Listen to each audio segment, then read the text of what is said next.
So when you calculate this, right, you just have to notice from this point's, right, y value here, right, this is around 4.567. If you compare it to this distance is probably the longest compared to the other values here, right? The heights are much smaller here. So it would seem like, right, that from the age of 0 to 3 is where the most of the mass comes from for the brother.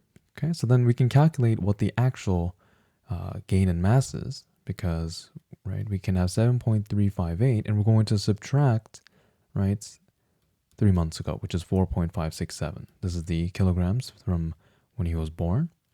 So when you calculate this, 8 minus 7 is 1. 5 minus 6, you cannot do that, so you need help from the next number. So 10 minus 6 is 4, plus 5 is 9. You can't subtract 2 and 5, so you need help from this number. 10 minus 5 is 5, add 2 is 7, and 6 minus 4 is 2. Okay, you'll figure out that this is going to be the greatest gain in mass, which is 2.791. Okay.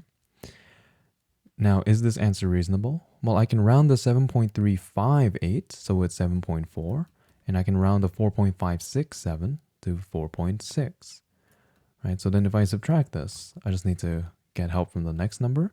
10 minus 6 is 4, plus 4 is 8, 6 minus 4 is 2, right? This is our estimate. It's very close to our actual number, right? So then we're good to go.